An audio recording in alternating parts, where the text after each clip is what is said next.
Hello. Yes yes sir. Sir yes sir. Minister guest ഹൗസിൽ എത്തിയിട്ടുണ്ടെന്ന്. ഞാൻ അവിടെ പോയിട്ട് ഓഫീസിലേക്ക് വന്നോളാം. ഉഷ പൊയ്ക്കോളൂ. Okay madam. ഉഷേ, ആ ഫയലിംഗ് തരൂ.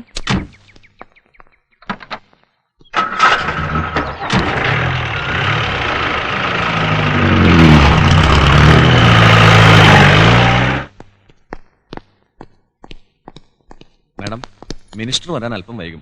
മാഡത്തിനോട് വെയിറ്റ് ചെയ്യാൻ പറഞ്ഞു. ഓക്കെ.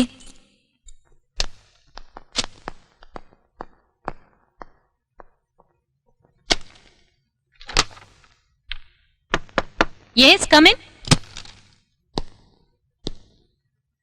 Good morning madam. എന്താ എന്ത് വേണം തനിക്ക്? മാഡം ചൂടാവരുത്. ഞാനൊരു ഇടക്കിന് വന്നതല്ല. നമ്മൾ തമ്മിലുള്ള പ്രശ്നം പറഞ്ഞു തീർത്തിട്ട് രമ്യതയിൽ നീങ്ങാമെന്ന് എഴുതി. എനിക്ക് തന്നോട് പ്രശ്നമൊന്നും ഇല്ലല്ലോ. താൻ പോണം.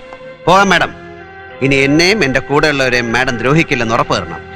അതൊക്കെ നമുക്ക് ഓഫീസ് വെച്ച് സംസാരിക്കാം. താനിപ്പോ പോ. ഞാൻ പോവാം മാഡം. പിന്നെ അന്ന് ഹോട്ടലിൽ വെച്ച് എന്റെ അളിയനോടൊപ്പം മാഡം റെയ്ഡ് ചെയ്ത് പിടിച്ച ആ നായര് കൊച്ച് ചാവാൻ വേണ്ടി വിഷം കഴിച്ച വിവരം മാഡം അറിഞ്ഞായിരുന്നോ? ചത്തില്ല, പക്ഷെ പറഞ്ഞുറപ്പിച്ച അനിയത്തിയുടെ കല്യാണം അങ്ങ് മാറിപ്പോയി. അതിന് ഞാൻ എന്ത് വേണം? ഒന്നും വേണ്ട. ഒരു പാവപ്പെട്ട പെണ്ണിന്റെ ജീവിതം തട്ടിത്തൂയപ്പോ നിന്റെ സൂക്കേട്ടിന് കുറച്ച് കുറവ് വന്നല്ലേ? മിസ്റ്റർ, മാന്യമായിട്ട് സംസാരിക്കണം. മാന്യമായിട്ട് സംസാരിക്കാനല്ല, മാന്യമായിട്ട് പെരുമാറാനാ ഞാൻ വന്നത്. നീ മന്ത്രിയെ കാണാൻ വന്നല്ലേ? ഇവിടുന്ന് മന്ത്രി വരില്ല. നിന്നെ തനിച്ച് കിട്ടാൻ ഞാൻ ആളെ വെച്ച് വിളിപ്പിച്ചതാ. നിന്നോടുള്ള കണക്ക് എനിക്ക് തന്നെ തീർക്കണം. ഇല്ല, എനിക്ക് മനസ്സമാധാനം ഉണ്ടാവത്തില്ല.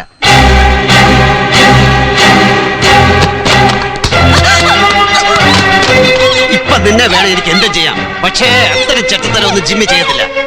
ജിമ്മി നിന്നെ പോലല്ല, തറവാട്ടി പറഞ്ഞ. പക്ഷെ ചെയ്യാത്ത കുറ്റത്തിന് മാനം പോയാലുള്ളൊരു വിങ്ങല് നീ അനുഭവിക്കണം.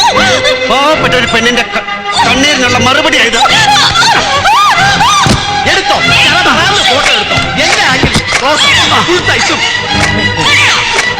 എടുത്തോ.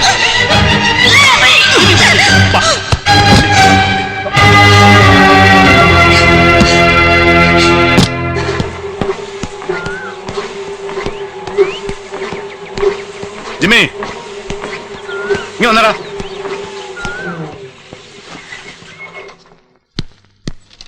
നോക്ക.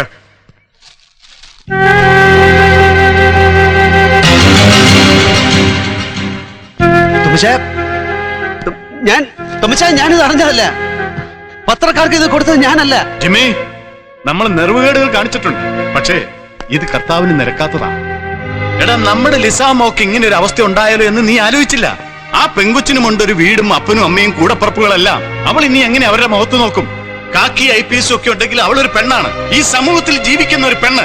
നെറുവേടായി പോയി ജിമ്മി, നെറുവുകേട്. അച്ഛാ, ഞാനിത് അറിഞ്ഞതല്ല. പിന്നെ ആരാ നീ അറിയാതെ ഇത് എങ്ങനെ പത്രക്കാർക്ക് കിട്ടും? അല്ലെങ്കിൽ തന്നെ ഇനി ഇത് ആര് കൊടുത്തു എന്നറിഞ്ഞിട്ടെന്താ കാര്യം?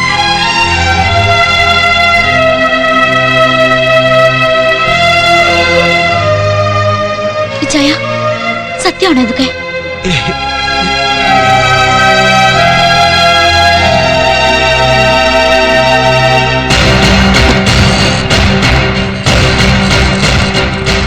പറയടാ, എങ്ങനെ ഈ പടം പേപ്പർ വന്നു? ഞാനല്ലേ ജിമ്മിച്ച. ആരാത് കൊടുത്തേ? ജിമ്മിച്ച, എന്നെ ഒന്നും ചെയ്യരുത്. ഞാൻ പറയാം. ആ കൊച്ചൗസേപ്പ പ്രിന്റ് വന്ന് മേടിച്ചോണ്ട് പോയത്.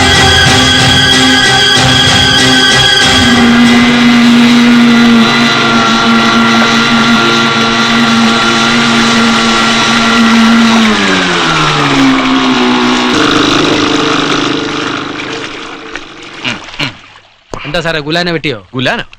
വെട്ടിയോ? മിണ്ടായിരിക്കണോ? തോറ്റോ ജയിച്ചോ? ജയിക്കും. സാറ് ജയിക്കണം.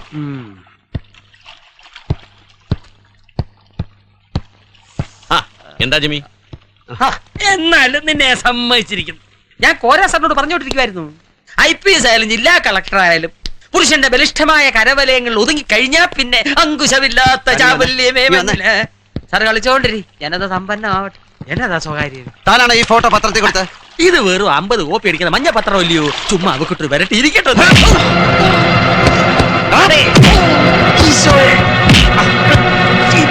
കളിച്ച് കളിച്ച് അപ്പന്റെ മീശയ്ക്ക് തീ പിടിപ്പിച്ച് കളിക്കാൻ അടിക്കരുത്,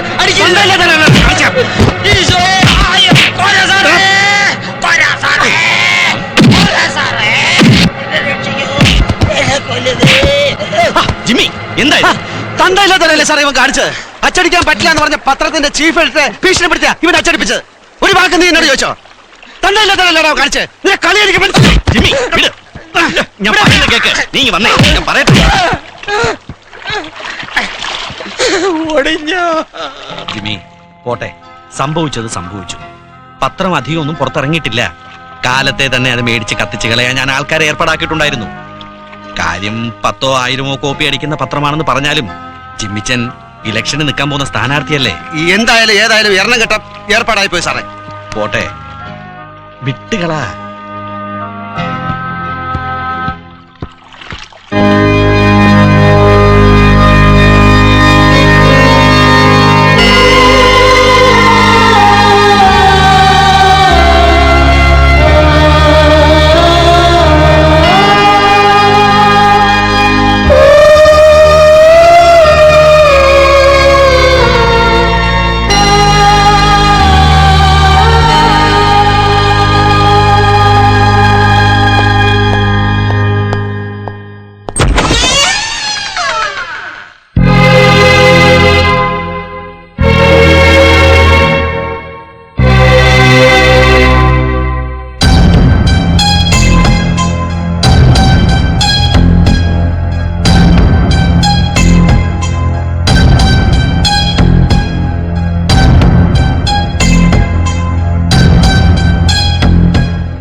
ജിമ്മി ഈശ്വരവിശ്വാസിയാണല്ലേ? ഞാനും ഒരു ഈശ്വരവിശ്വാസിയാണ്. ജ്ഞാനസ്നാനം ചെയ്യപ്പെട്ടവർക്ക് മാത്രമേ കുമ്പസരിക്കാൻ പറ്റൂ എന്നുള്ളതുകൊണ്ട് എനിക്ക് കുമ്പസരിക്കാൻ പറ്റില്ല. അതിന് തക്ക ഒരു തെറ്റ് ഞാനും ചെയ്തു. ജീവിതത്തിൽ ആദ്യമായി ഞാൻ എൻ്റെ അച്ഛനെ ധിക്കരിച്ചു. അച്ഛൻ പറഞ്ഞു ഞാൻ ജോലി രാജിവെക്കുകയോ ട്രാൻസ്ഫർ വാങ്ങിക്കുകയോ ചെയ്യണമെന്ന്. ഒരു മഞ്ഞപത്രത്തിലെ വാർത്ത കണ്ട് മകളെ സംശയിച്ചല്ല. എന്റെ വിവാഹം നടക്കണമെങ്കിൽ ഞാൻ ജോലി രാജിവെക്കണമെന്ന് എന്നെ വിവാഹം കഴിക്കാൻ പോകുന്ന ആൾ അച്ഛനോട് ആവശ്യപ്പെട്ടതുകൊണ്ട് ഞാൻ വിവാഹം വേണ്ടെന്ന് വെച്ചു. ഒരു വിവാഹത്തേക്കാൾ വലിയ വില ഞാൻ യൂണിഫോമിന് കൊടുക്കുന്നുണ്ട്. അത് നിങ്ങളെപ്പോലൊരു പൊളിറ്റിക്കൽ ഡോണിന്റെ മുമ്പിൽ അടിയറ വെച്ചാൽ പിന്നെ ഞാനതിന് ജീവിക്കണം. നിങ്ങൾ തട്ടിത്തൂവിയത് എന്റെ ജീവിതമാണ്. പാവപ്പെട്ട ഒരച്ഛന്റെയും അമ്മയുടെയും കുടുംബത്തിന്റെയും ആത്മാഭിമാനം. ഒരു പക്ഷേ നിങ്ങളെ എനിക്ക് തോൽപ്പിക്കാൻ പറ്റില്ലായിരിക്കാം, പക്ഷേ ഞാൻ തോൽക്കില്ല.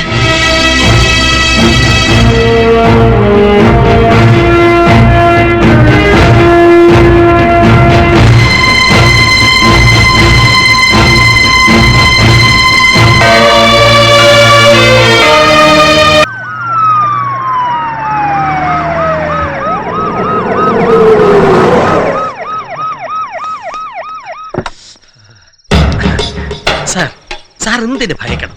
ആ പൗലോസ് മന്ത്രി എന്റെ കൈക്കൊതുങ്ങി. സാർ ധൈര്യമായിട്ട് വരണം. കേരള ജനത ധന്യമാവട്ടെ. സാർ വരണം, വന്നട്ടെ.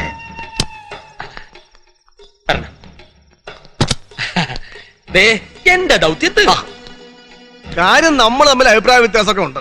രണ്ട് ഗ്രൂപ്പാണ്. പക്ഷേ സാറിനൊരു പ്രശ്നം വരുമ്പോ ഞങ്ങൾക്ക് പുറമേക്കാരെ പടം നോക്കി നിൽക്കാൻ ഒക്കുകയല്ല. അതാ തൂവലവസരം എന്ന് പറഞ്ഞ ഉടനെ ഞാൻ ഇറങ്ങി പുറപ്പെട്ടത്. അതൊരിക്കലും വെറുതെ ആകത്തില്ലേ. കേരള രാഷ്ട്രീയത്തിലെ തങ്ക നിമിഷങ്ങളാന്നേ ഇത്. എന്നെ പ്രതി നിങ്ങൾ രണ്ടാളും ഒരു കൂരക്കിടിയിൽ ഇങ്ങനെ കൂടിയതിൽ ഞാൻ ധന്യനാണേ. ഒപ്പം കേരള ജനതയും ധന്യമാകുമേ. വിധി വരുന്നിടം വരെ രാജിവെച്ച് പുറത്തു നിൽക്കാനാ CM പറയുന്നത്. എന്നാത്തിന് കേസ് വിധിയാകുമ്പോഴാ സാറ് കുറ്റക്കാരനാണോ അല്ലോ എന്ന് തീരുമാനിക്കുക. ഇത് ഞാൻ നേരത്തെ പറഞ്ഞ സാർ. ഒരു കണക്കിന് കർത്താവ് തമ്പുരാൻ ഈ കേസ് നല്ലതിനായിട്ട് കൊണ്ടുവന്നാണെന്നാണ് എനിക്ക് തോന്നുന്നത്. 14 വർഷമായിട്ട് അകന്നു കഴിഞ്ഞ് നമ്മൾ ഒന്നിക്കാനുള്ള അവസരമായത് അത് അയാൾക്ക് കഴിക്കുന്ന കാര്യമാണ്. ആർക്കാ? CM-ന്. നമ്മൾ ഒന്നിച്ചു നിന്നാ പിന്നെ MLA-മാർ മൊത്തം 40 പേരാവും നമുക്ക്. ഔസേപ്പ് പറഞ്ഞെങ്കിലും പൗലോസ് ഇങ്ങനൊരു നിലപാടെടുക്കുമെന്ന് ഞാൻ കരുതിയില്ല. എന്നാ ഞാൻ കരുതി. വെളുപ്പം കാലത്ത് കാണുന്ന സ്വപ്നം ഫലിക്കുമെന്ന. കോര സാറും ഈ പൗലോ സാറും പിന്നെ അമ്പാറ ദേവസ്യയും ഒപ്പം ഞാനും ഒക്കെ ചേർന്നിരുന്ന് ഇങ്ങനെ എല്ലിട്ട് വേവിച്ച കപ്പ തിന്നുന്നു. നാട്ടകം ഗസ്റ്റ് ഹൗസിലാണോ, ചങ്ങനാശ്ശേരി കണ്ണമ്പാറയുടെ വീട്ടിൽ വെച്ചാണോ, അതോ കോര സാറിന്റെ സ്വന്തം വീട്ടിലാണോന്ന് മാത്രമേ ഉള്ളൂ സംശയം. എവിടെയായിരുന്നാലും നമ്മൾ യോജിക്കുമെന്നുള്ളതിന്റെ സൂചന തന്നെയായിരുന്നു ആ സ്വപ്നം. ഫലവത്താകുവോ? ഫലവത്താകും. സാറ് വെല്ലജാതി ആ കേസിൽ നിന്ന് ഊരാൻ നോക്ക്. ഒരു സാക്ഷി നമ്മുടെ ആ ജിമ്മി കെട്ടാൻ പോകുന്ന പെണ്ണിന്റെ അപ്പനാണെന്നല്ലേ പറഞ്ഞു? അല്ലാണോ തോലെ? അതെ. Mister Mathew Varghese, retired executive engineer, Kerala state electricity board, Arakkalpadi, Arnattukara, Thrissur Peroor, Kerala, South India, pin 68001 എന്ന മത്തായി സാർ. ഇത് മുന്നിൽ കണ്ടോണ്ട് ഞാൻ സാറ് ജിമ്മിനെ കൊണ്ട് അതിയാന്റെ മോളെ കെട്ടിക്കാമെന്ന് വെച്ചത് അല്ലേ? അതിനും വഴിമരുന്നിട്ടവൻ ഞാനല്ലേ. എന്നിട്ട് അവൻ മുഖാന്തരം തീർക്കാൻ പറ്റുമോ ഇത്? അവ മുഖാന്തരമേ തീർക്കാൻ പറ്റണം. പക്ഷെ കോര സാറിനോട് എനിക്കൊരു കാര്യം തുറന്നു പറയാനുണ്ട്. പണ്ട് പൈനാവിൽ നിന്നൊരു തോമസ് മാത്യുവിനെ സാറ് വളർത്തിക്കൊണ്ട് വന്നിട്ട് അവസാനം അവൻ സാറിന് തന്നെ ഭാര്യ ഓർമ്മയുണ്ടോ? അതുപോലെ തന്നെ ഇവനും ഈ ജിമ്മി അവൻ വളർന്നു വന്ന അത് നമുക്ക് ഒക്കാക്കേടാ. ആ ബാറിന്റെ പ്രശ്നം അവൻ അതിൽ തന്നെ ഒരുപാട് ചോദിച്ചിട്ടുണ്ട്. അവനെ നിർത്തിക്കൊണ്ട് നമ്മൾ തമ്മിൽ കൈ കൊടുക്കാന്ന് പറഞ്ഞാൽ അതിലെനിക്ക് ഇത്തിരി മനസ്താപമുണ്ട്. ഇത് തന്നെ കോര സാറിന്റെ അഭിപ്രായം. സീറ്റ് കിട്ടുന്നതിന് മുമ്പ് തന്നെ അവൻ സാറിന്റെ നേരെ കൈ ചൂണ്ടി വർത്താനം പറഞ്ഞു തുടങ്ങി. പൗലോസ് പറഞ്ഞ കാര്യത്തിൽ ഇടപെടിയുന്ന ഒരു തീരുമാനമെടുത്താ അത് നമുക്ക് കേടാ. അതിനെ കുറിച്ച് നമുക്ക് സാവകാശം ആലോചിക്കാം. എന്നാ പിന്നെ കാര്യങ്ങൾ അങ്ങനെ തന്നെ ആവട്ടെ. രാജിയുടെ കാര്യത്തിൽ സാർ ഒന്നും പേടിക്കണം. സ്റ്റാൻഡിംഗ് കമ്മിറ്റി കൂടുമ്പോ ഞങ്ങൾ സാറിന്റെ ഒപ്പം ഉണ്ടാവും. കോര സാർ കാറയിലോട്ട് ഇരുന്നാട്ടെ. ലയനം ഉറപ്പാക്കാമോ? കേരള ജനതയെ ധന്യമാക്കൂ. തൂവല് പോ.